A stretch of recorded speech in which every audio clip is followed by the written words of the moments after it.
నమస్కారం ప్రజలారా.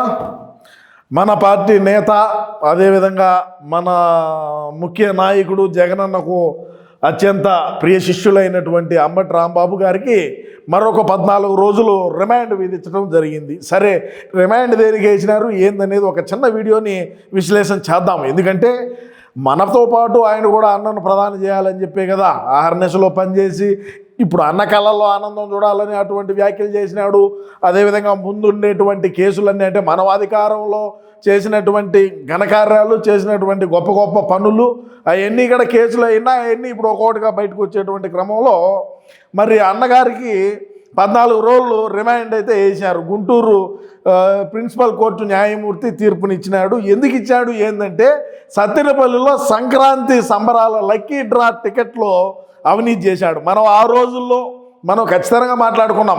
ఈ లక్కీ డ్రా పెట్టి ఎందుకు ఈ అవినీతి చేస్తున్నావు, ఎందుకు ఈ విధంగా చేస్తున్నావు, పోలవరంలో స్క్రాప్ అమ్ముకున్నావు, సిమెంట్ అమ్ముకున్నావు, ఇనుప కడ్డీలు అమ్ముకున్నావు, ఆ గేట్లు ఏదైతే చిన్న చిన్న వాటికి ఆ పిల్లర్లు పోసేటువంటి బాక్సులు ఉంటాయో వాటిని అమ్ముకున్నావు.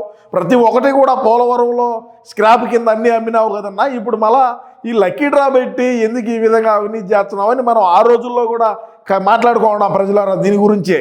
అదేవిధంగా చూసుకుంటే మరి అంబటి రాంబాబు గారి కుటుంబ సభ్యులు స్వీట్లు పంచటం, స్వీట్ తిని అరిగే తలికే కూడా అరగ తలికే మరి అన్నగడ లోపలికి మళ్ళా పోవడం. ఆయన ఎక్కడా కూడా తగ్గేదే లేదంటావు, నువ్వేమి తగ్గబల్లే, పోలీసు వాళ్ళే తగ్గించారు. ఇకపోతే అంబటి రాంబాబుకు పోలీసు వాళ్ళు కాళ్ళు 2 ఇట్ట సీల్చినారు, కట్లు పెట్టినారు, అది ఇది అని చెప్పి అన్నారు.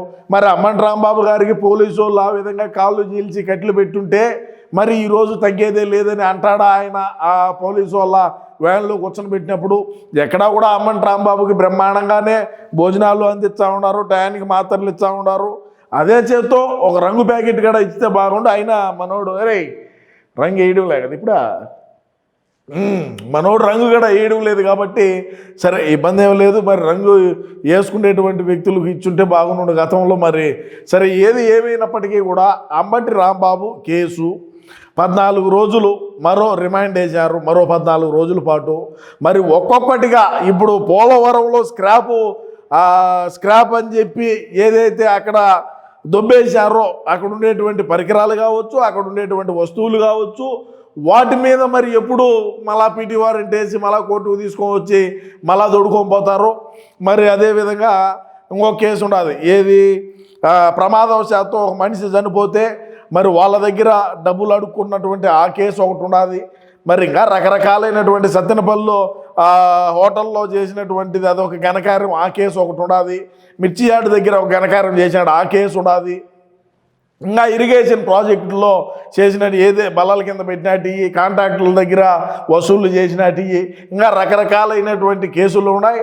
మరి ఎన్ని రోజుల పాటు మన అంబటి రాంబాబు గారు మరి జన్మస్థలంలో ఉండాలనో, మరి అక్కడ మరి మనోడికి ఏవేమి వసతులు కావాలనేది కూడా మనం అంబటి రాంబాబు గారి పక్కన ఉండేటువంటి వ్యక్తులను అడిగి రేపు ఖచ్చితంగా ఒక వీడియోని నేను మళ్ళా రిలీజ్ చేస్తా ప్రజలారా. ఎందుకంటే అంబటి రాంబాబు గారు మరో 14 రోజుల పాటు అంటే ఈ రోజు నుంచి లెక్కేసుకున్నా కూడా ఒక 15 రోజులు, అదే ఒక 13-15 రోజుల పాటు ఉండాల్సి వస్తుంది.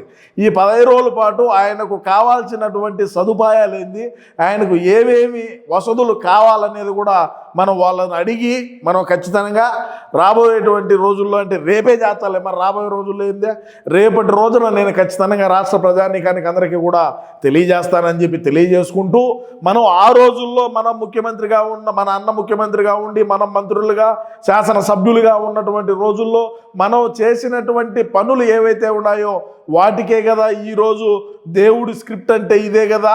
మనం మాట్లాడినటువంటి మాటలేంది, మనం అవినీతిగా లక్కీ డ్రాలేంది, అదేవిధంగా పోలవరంలో స్క్రాప్ అమ్ముకోవడం ఏంది, సిమెంట్ అమ్ముకోవడం ఏంది, ఇనుప కడ్డీలు అమ్ముకోవడం ఏంది, ఆ కేసు బయటికి తెచ్చారు. ఉండేటువంటి అన్నీ కూడా ఒకసారిగా వచ్చాయి. అంబటి రాంబాబు గారు మీరు ఎట్టన్నా ఉండిచ్చా అన్నీ బయటకు వచ్చేటి, ఎటన్నా కూడా వ్యాన్లో కూర్చొని ఎటా అనండి, ఎటా అయినా అనండి.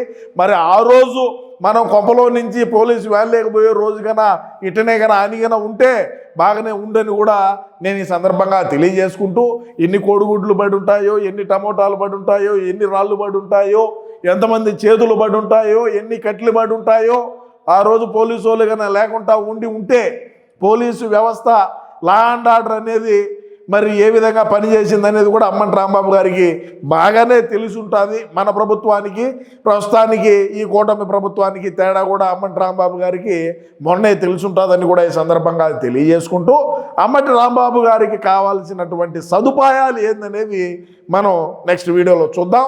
నమస్కారం.